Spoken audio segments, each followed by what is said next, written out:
तर हाय नमस्कार मित्रांनो, मी सौरभ तुमच्या एडुगातामध्ये स्वागत करता हूँ। हेलो दोस्तों, मैं सौरभ आपका एडुगाता में स्वागत करता हूँ। आज के पार्ट में हम लोग इंग्लिश राइटिंग स्किल्स देखने वाले हैं। इंग्लिश राइटिंग स्किल्स में पिछले पार्ट में मैंने इंफॉर्मेशन ट्रांसफर स्टार्ट किया था, जिसमें मैंने verbal to non verbal information transfer पढ़ाया था, कैसे करते हैं एक एग्जाम्पल भी दिखाया, उसके बाद उसके मार्किंग स्कीम भी एक्सप्लेन किया था। तो आज के पार्ट में मैं non verbal to verbal information transfer कैसे करेंगे और उसका फिर से एक एग्जाम्पल भी दिखाऊंगा, उसके बाद मार्किंग स्कीम भी आपको एक्सप्लेन करने वाला हूं। ठीक है, तो चलिए शुरू करते हैं। वीडियो एंड तक देखना ताकि पूरा जो नॉलेज है आप ले सको। सबसे पहले जान के लेते हैं what do we mean by information transfer. मुझे पता है मैंने पिछले पार्ट में बताया था, तब भी एक बार फिर से बताता हूं, आप सुन लीजिएगा। Information transfer is nothing but rewriting the given information from one format to another format. Information transfer क्या है? कुछ नहीं है, आपको एक इंफॉर्मेशन दिया जाएगा, उस इंफॉर्मेशन को रीराइट करना है, मतलब लिखना है वापस से। एक फॉर्मेट में दिया जाएगा, उससे कोई दूसरे फॉर्मेट में से कन्वर्ट करना है, इसी को हम लोग बोलेंगे इंफॉर्मेशन ट्रांसफर। तो आज के पार्ट में हम लोग क्या देखने वाले हैं? Non verbal to verbal information transfer. तो non verbal to verbal information transfer है क्या एक्चुअली, मैं आपको बताता हूं। So basically in non verbal to verbal information transfer we will be provided with some visual representation. अब visual representation such as tree diagrams, graphs, bar graphs, pie charts, points, tables etcetera, ये सारे visual representations आपको provide किए जाएंगे and we have to convert the information given in this visual representation into a paragraph including all of the given points। जितने भी points दिए गए थे सारे पॉइंट्स को इंक्लूड करके सारा डेटा हमें कलेक्ट करके पैराग्राफ में कन्वर्ट करना है। तो ये जो मैंने आपको भी बताया डेफिनेशन, ये जो एक्सप्लेन किया है, this is nothing but non verbal to verbal information transfer. समझ में आया आपको नॉन वर्बल टू वर्बल क्या है?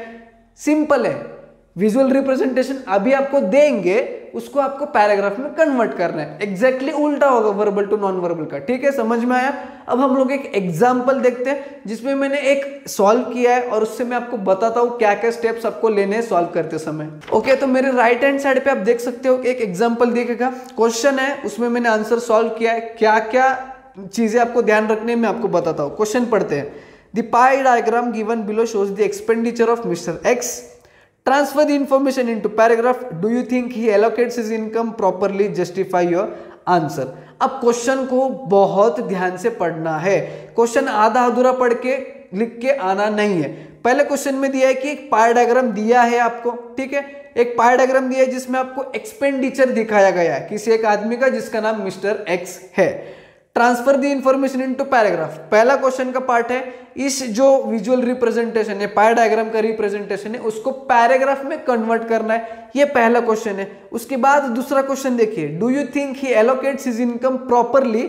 जस्टिफाई योर आंसर, मतलब वो उसका जो एक्सपेंडिचर है उसको प्रॉपरली यूज कर रहा है या नहीं। अगर नहीं, अगर यस तो क्यों, ये आपको जस्टिफाई भी करना है। ये क्वेश्चन का सेकंड पार्ट है, ये भूलना मत, इसे भी आपको आंसर करना पड़ेगा। ओके, उसके बाद पाई डायग्राम को ध्यान से देखिए। पाई डायग्राम को देखते ही आपको क्या पता चलता है? पाई diagram is divided into 5 compartments. 5 compartment divide है। कौन से? Food, rent, wages, savings, entertainment. ठीक है, ये सारी चीजें नोट डाउन करके रखना क्योंकि पैराग्राफ लिखते समय ये बहुत इंपॉर्टेंट रहने वाले हैं। उसके बाद उनका परसेंटेज ऑफ यूसेज, जो स्पेंड किया है वो भी ध्यान में रखना। जैसे कि फूड को 45% यूज किया है, रेंट को 25% यूज किया है, वेजेस का 5%, सेविंग्स का 5% और एंटरटेनमेंट के लिए 20%। ये भी बहुत इंपॉर्टेंट है। उसी के साथ साथ साइड में रफ में लिख के रखना क्योंकि ये आपको पैराग्राफ में इंक्लूड करना है और इसके मार्क्स है, मैं आपको आगे बताऊंगा। इतना समझ में आया? अब आंसर लिखते समय सबसे पहले मैंने हेडिंग लिखा है जो कि अप्रोप्रिएट रहना चाहिए और अच्छा भी रहना चाहिए, mister x allocation of expenditures. ठीक है, उसके बाद पहले 2 लाइन में पढ़ के बताता हूं, उसके बाद आप पढ़ना, मैं पीडीएफ नीचे डिस्क्रिप्शन में दे दूंगा ताकि आपको समझ में आ जाए। Taking an overall look at Mr. X allocation of expenditure, it seems to me that he is a bit spendthrift and prefers to waste money on comforts and luxuries rather than planning his finances judiciously, keeping the future needs of his family in mind। मतलब इससे आपको क्या पता चल रहा है? ये जो पाई चार्ट दिख रहा है, इससे क्या पता चल रहा है कि वो जो मिस्टर एक्स जो आदमी है वो अपने फैमिली के बारे में, अपने फ्यूचर के बारे में बिना सोचे, अपने इन्वेस्टमेंट्स के बारे में, अपने सेविंग्स के बारे में बिना सोचे वो ज़्यादा से ज़्यादा जो उसका एक्सपेंडिचर का शेयर है वो खुद पे स्पेंड कर रहा है, वो एंजॉयमेंट के लिए स्पेंड कर रहा है, स्पेंड थ्रिफ्ट है। जैसे कि फूड में 45% मतलब उसने स्पेंड किया है, एंटरटेनमेंट के लिए 20% हो गया है, उसके बाद रेंट जहाँ पे रह रहा है उसमें भी 25% दे रहा है। तो इतना जो 3 कंपार्टमेंट है, मतलब 3 जो पार्ट्स है, वो उसके खुद के लिए खर्चा जा रहा है। उसके बाद जो बचता है सेविंग्स 5% उसने किया है। मतलब इससे हमें क्या पता चला कि वो स्पेंड थ्रिफ्ट है, वो खुद पे सेव कर रहा है या फिर वो पैसे उड़ा रहा है, वो सेविंग्स या फिर इन्वेस्टमेंट्स नहीं कर रहा है। ठीक है, उसके बाद जो सेकंड क्वेश्चन दिया था, do you think allocates his money properly, justify your answer. इसका बहुत इंपॉर्टेंस है, आंसर पढ़ लेना, मैंने लिखा है। क्यों पढ़ना है मैं अभी आपको मार्किंग स्कीम में एक्सप्लेन करता हूं। ठीक है, तो मार्किंग स्कीम देखते हैं। मार्किंग स्कीम में सबसे पहले दिया टाइटल के लिए 1 मार्क। टाइटल मैंने लिखा था, title is mister x allocation of expenditure. Simple but sweet है, कोई कॉम्प्लिकेशंस नहीं है टाइटल में, ऐसा ही सिंपल टाइटल लिखना है जिसको 1 मार्क मिल जाएगा इजीली। उसके बाद use of given points, starting में ही बोला था मैंने, जो जो गिवन पॉइंट्स थे जैसे कि food, saving, wages and all, वो गिवन पॉइंट्स और उनकी परसेंटेज ऑफ यूसेज उसको लिखना है और उसको मेंशन करना है पैराग्राफ में। उसके लिए 2 पॉइंट्स है, 2 मार्क्स है, सॉरी। ठीक है, 2 मार्क्स मिलने वाले हैं। ठीक है, उसके बाद देखते हैं ग्रामर के लिए 1 मार्क दिया गया है। ग्रामर के लिए 1 मार्क मतलब एक्चुअली कहां पे दिया है, तो पैराग्राफ बनाना है। पैराग्राफ मतलब आप खुद का सेंटेंस फॉर्मेशन करोगे जिसमें वोकैबुलरी एंड ग्रामर चेक किया जाएगा। आपको ऐसे ही नहीं छोड़ेंगे, ग्रामर वोकैबुलरी चेक किया जाएगा। अगर सही है, सही ढंग से लिखा है फॉर्मेशन सेंटेंस का, तो आपको उसके लिए 1 मार्क मिल जाएगा। अगर आपने ग्रामेटिकल मिस्टेक्स किए हैं, कभी कभार हाफ मार्क्स, कभी कभार 0 भी दे सकते हैं। उसके बाद जो 4th पॉइंट है एप्रोप्रिएट लैंग्वेज एंड कंक्लूजन, उसके लिए 1 मार्क है। मैंने बोला था क्वेश्चन का जो सेकंड पार्ट था उसको ध्यान से पढ़िए।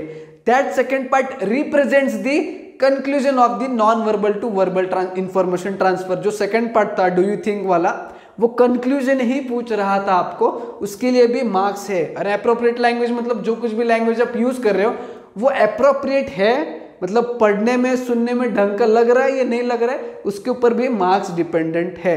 समझ में आया? तो मैं आपको एक सजेशन देने वाला हूं, जैसे कि मैंने दोनों पढ़ाया है, verbal to non verbal transfer और non verbal to verbal.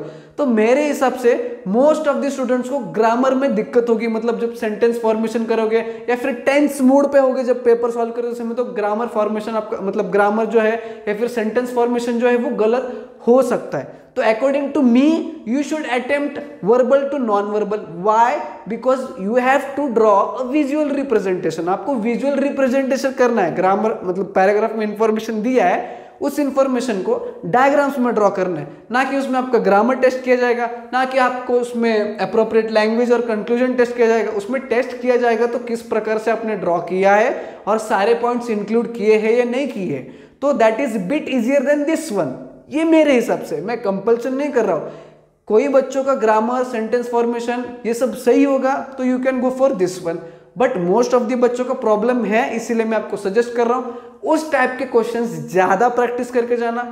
Board में आ जाते हैं तो आप इजीली सॉल्व करके 5 मार्क्स ले जा सकते हो। ठीक है, तो अगर आपको ये वीडियो पसंद आए तो लाइक जरूर करना, ज्यादा से ज्यादा बच्चों में शेयर करना, नए हो तो चैनल को सब्सक्राइब करके जाना। हम मिलेंगे न्यू वीडियो में।